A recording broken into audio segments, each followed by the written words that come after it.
Tonight on CTV, a Holocaust survivor gives a speech here on campus for Holocaust Awareness Week. A new major is coming here to CSU, and we have the details. The Peace Leadership Director of the Nuclear Age Peace Foundation discusses a need for peace literacy. All that, plus weather, sports, and entertainment from the people you know.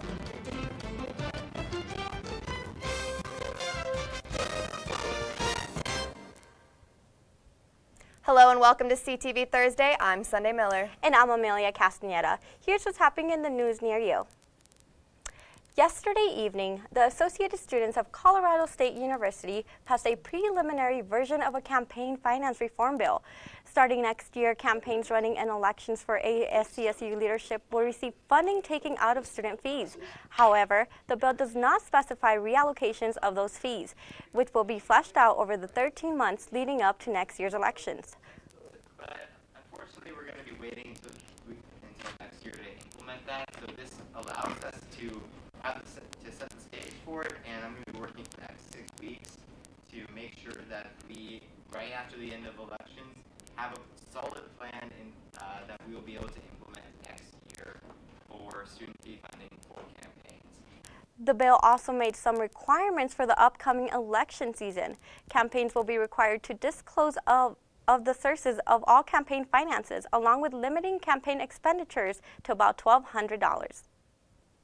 Mark Kohn joined Students for Holocaust Awareness Wednesday evening as this week's keynote speaker.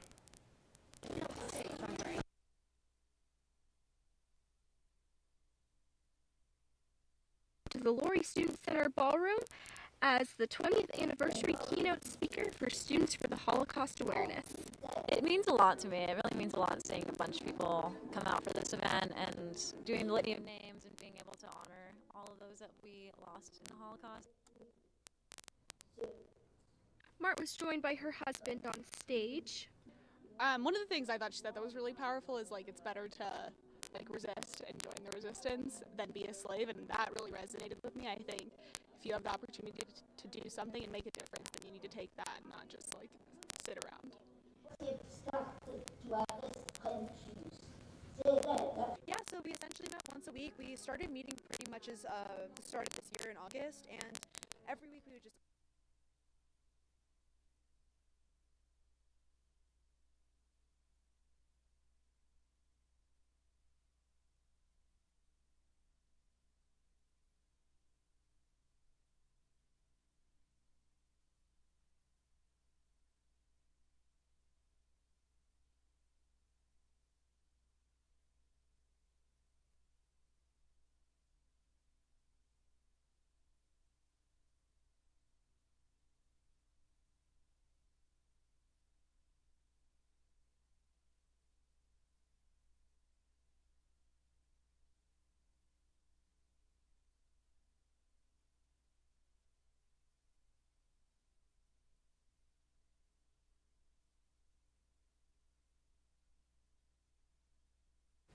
For more information regarding this event or MART, you can contact Students for Holocaust Awareness at holocaust.colostate.edu.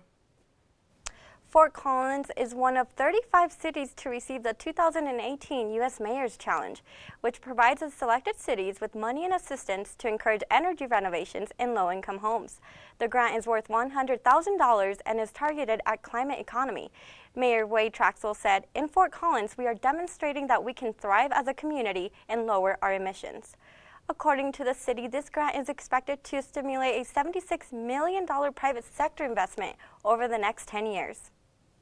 After 3 years of planning, CSU is launching a brand new degree in the fall that brought together 4 departments and helps to prepare students for the ever-changing technological world.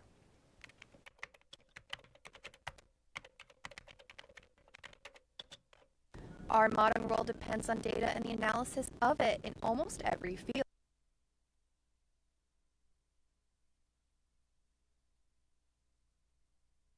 Data scientist by unveiling a new major. This major has been put together first by the 3 departments of computer science, mathematics and statistics, and economics, I'm very happy to say, has joined us. And that's because we believe that data science truly lies in the intersection of those 3 departments. I'm outside of the Statistics Building, which is home of the Natural Sciences Dean's Office, located in the historic Oval. This is where the brainchild for the new data science major first began. This major is the first of its kind in the Rocky Mountain region and will launch in fall of 2018. Undergraduates interested in this major can concentrate in 4 areas, either computer science, mathematics, statistics, or economics. It's really come about as a new discipline because of our ability, and by that I mean humankind's ability to collect and store and communicate more data.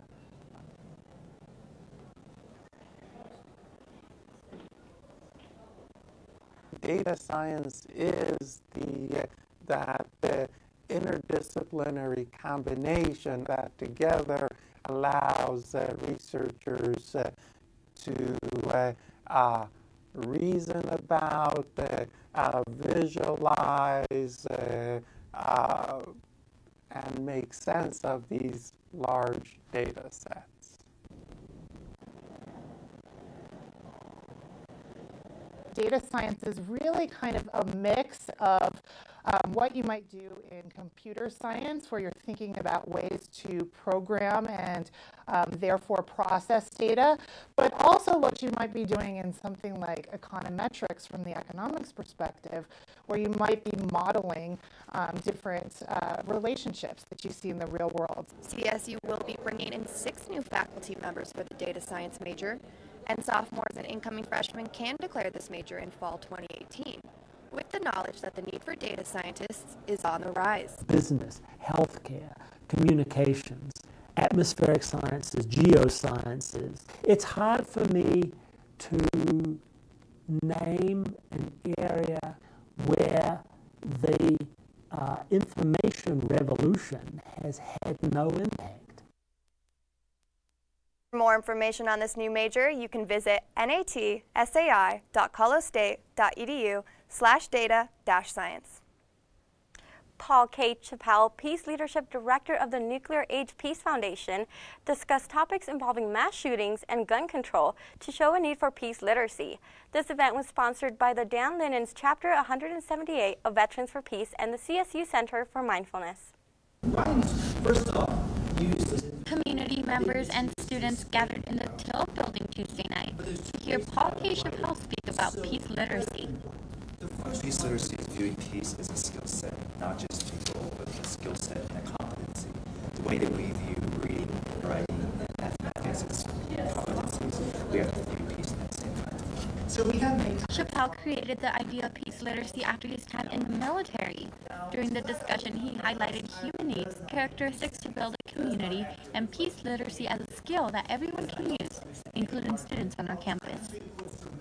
I want them to see peace in a more practical life by seeing peace as a skill set, and I want to give them some skills and tools they can use in their own lives to create more peace with their families, friends, coworkers, strangers, in any kind of environment they're in. And I also want them to have more hope, but a hope based on realism. A Peace and Reconciliation Studies interdisciplinary minor is offered at CSU through the School of Global Environmental Sustainability. Academic advisor Dr. Dale Lockwood stated that any student can add a minor, and while only an estimated 20 students are currently enrolled in it, he hopes it will continue to grow. Overwhelmingly always tell me that they want to make a difference in the world, and that this knowledge will allow them to make that difference. And they don't view it as a selfish thing, but kind of an outward thing. And I've always been impressed with students who, whether it's peace and reconciliation or it's the environmental sustainability. Chappell is working to incorporate peace literacy in school systems. For more information on the Peace and Reconciliation Studies minor, you can visit sustainability.colostate.edu/education. Last Tuesday evening, a panel was held at the African Center discussing sustainable solutions in Africa. The panelists were 3 experts in various sciences who discussed problems African countries face technologically and environmentally, as well as introduced potential solutions. The director of the African Center says, next month we're going to have another panel on innovations out of Africa, focus on African cities, and in April we're going to have another panel on issues of biodiversity and conservation. Well, that's all we have for news. Stay tuned for weather, sports, and entertainment right after this.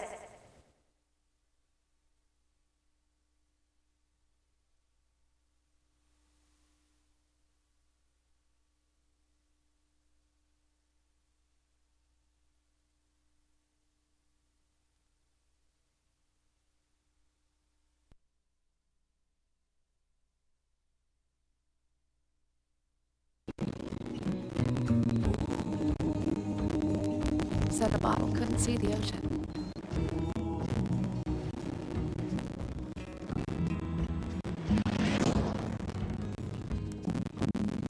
Give up. Go back to the dumpster.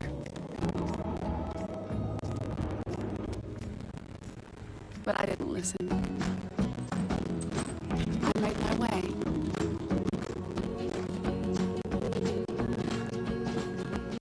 And now, I am what I...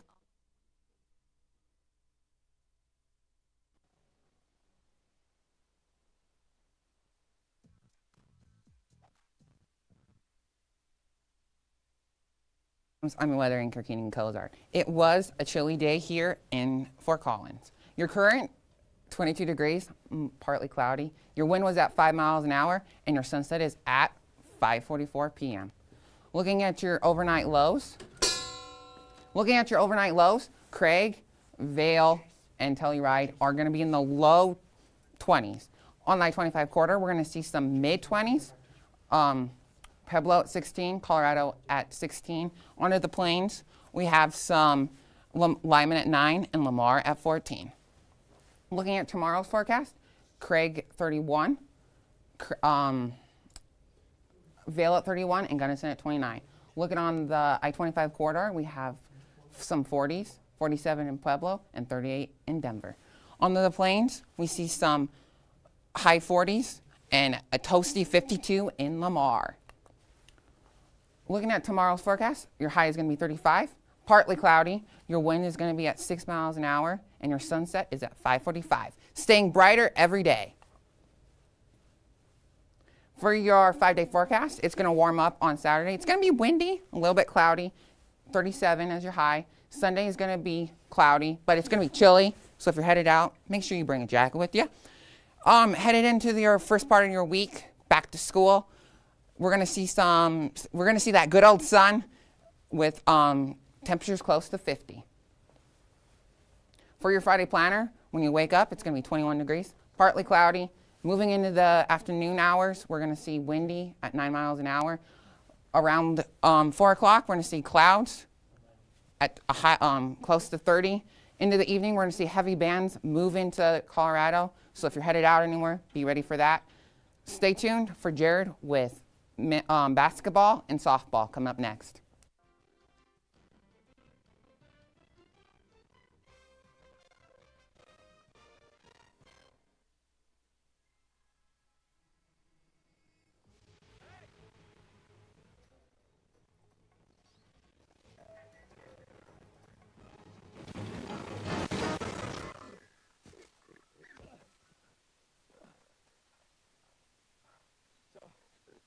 Time next week?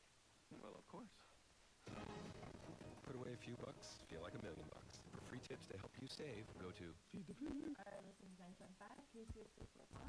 With DJ Navy. DJ Next Shit, DJ Battle Card. Music to me is one of the best creative outlets that I can think of. An escape from the real world. Music to me is an expression of love.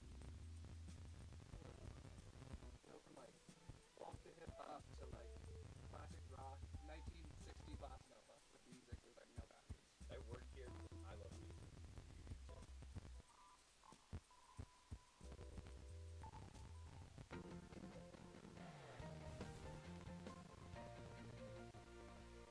Welcome back from the break into the Thursday Night Sports Show.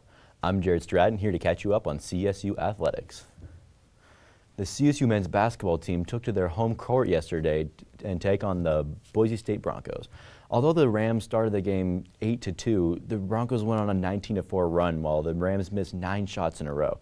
During the second half, Boise State scored 20 unanswered points, leaving the Rams scoreless for almost 10 minutes. Chandler Hutchison is looking more and more like the NBA lottery pick he has been predicted to be.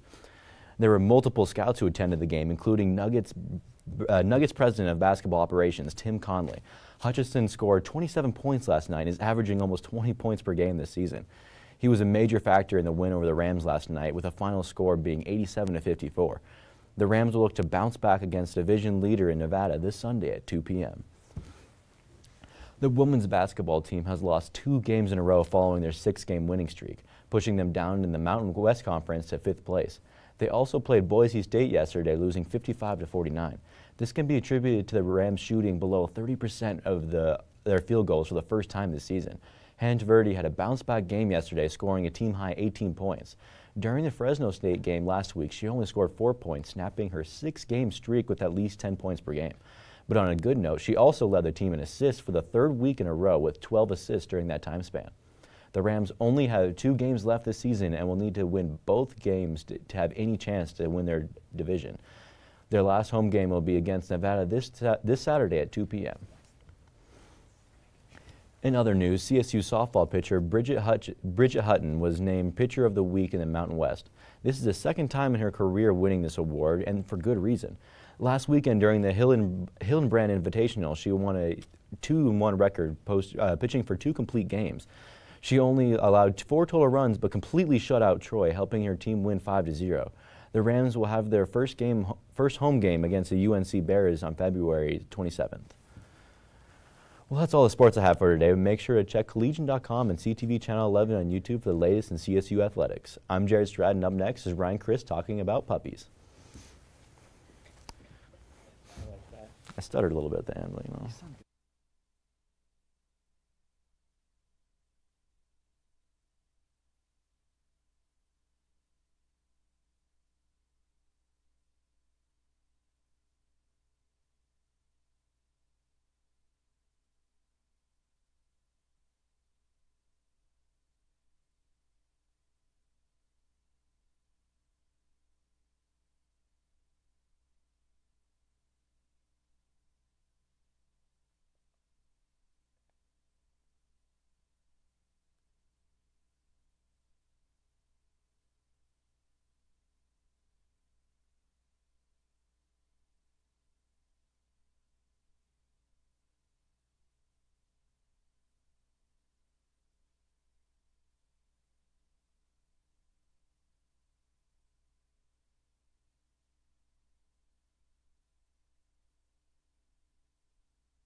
What's up, Rams? I'm Ryan Christ, here on another fantastic Thursday, bringing you all the latest and greatest in entertainment news.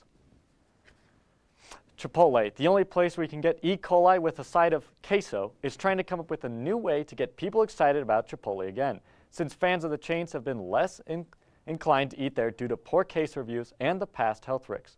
They're doing this by potentially adding quinoa to their menu so people can have an alternative, healthy choice from rice. While a healthy choice and Chipotle haven't really been in the same sense before, it's an interesting idea. Quinoa is currently being tested in their New York location, and if it goes well, Chipotle could be adding even more healthy alternatives to their menu. Now, in my opinion, I always see the Chipotle on Laurel packed with college students, so who knows, maybe if quinoa gets passed, we'll see lines down all the way down Laurel. The Fort Collins International Center is organizing a day to learn how to ski this weekend. They're going to Snowy Range, Wyoming. They plan multiple outdoors events throughout each semester to provide a fun and active outdoor community here at CSU. Whether you're a local student or international, everyone is welcome to come and learn how to ski. This weekend, they do require that everyone takes the same bus that will leave Saturday morning at 6 a.m. at the Transit Center and will return to CSU at 6:30. While that is way too early for me, like I don't even remember what 6 a.m. looks like, if you want to go and find out more information about outdoor programs here at CSU, go to isss.colostate.edu/outdoors. Puppies Beer and a ton of people were supporting Bounce Animal Rescue. Editors are agreeing that their first Pints and Puppies event, where Bounce Animal Rescue House brought out 8 puppies to play with customers. And for every 1 beer sold, $1 went back to Bounce Animal Rescue. Oh boy, yeah. So we have 8 puppies. We did not expect to have so many people show up today. And we have some adult dogs that are actually up for adoption today. And the puppies will be up for adoption next Saturday. You can adopt these dogs from Bounce Animal Rescue through their foster parents. And all of our animals are actually in foster care. So we don't have a shelter. They are all in people's homes until they are up for actually adopted, whether that be in our homes for 4 weeks to a year, like Pancake situation. We hold on to them until they're adopted. and there were a lot of people here. I would estimate, I think we've been open 3 hours now. We've probably had 500 or 600 people come through. So many that Rally King, who are close friends with Intersect Brewing, came out to help. We lived right down the street and saw the crowd and showed up, and they've been bussing tables, washing dishes. So we couldn't be more thankful to have them as friends, and great brewery as well, by the way. Great beer, great people, and it just kind of shows you how tight the community is, so we're happy to be a part of it. For more information about where you can adopt these dogs, head to bounceanimalrescue.org. To find out more about Intersect and their upcoming events, go to intersectbrewing.com. If you're looking for something totally radical to do this weekend, then look no further than the Lincoln Center's High Performance Dance Show. This is the 22nd season of High Performance Dance, and they're ending their show with a bang by going back in time. This event will feature choreographed dance that will take you on a journey back to the 80s. Guest artists from Limelight Fitness will also be joining you to bring you exciting lyra, pole, and aerial silk performances. This performance will run twice at 7:30 p.m. Saturday and Sunday night. If you remember, on Tuesday night, entertainment anchor Lauren Wilson talked about some drama at the Olympics, and as the sports continue, some more drama came out. The Canadian ice team won their way to the gold and into our hearts with an ice-melting performance that no one could match. This duo has been dancing for over 20 years and is the most decorated team. After seeing this gold-winning performance, many people took to Twitter about their relationship. They said things like, honestly, Tessa Virtue and Scott Mayor have more chemistry in any single moment of a 4-minute performance that exists in the entire 50 Shades trilogy. Honestly, at the end of their last routine, Scott should just get down on one knee and propose to Tessa. Even Ryan Reynolds got in on the tweet saying, "Go Team Canada. Casey Sharp is a legend, making it look easy. And thank you to Tessa Virtue, Scott Mayor, for agreeing to raise my children as your own." In an interview with the Today Show, they finally commented about their relationship, saying that they love performing together, but after 20 years, they insist it's just a performance. While former longtime coach Paul McIntosh said the whole world would like them to date, but they were dating at age 9 and 7, and I think Scotty broke it off, and he would be saying that's 19 or 20 years of regret. So for now, this dynamic dancing duo is just that. Well, Rams, that's all the time I have for you tonight. Make sure to see the UCA's appropriate last show this weekend, and have a great night.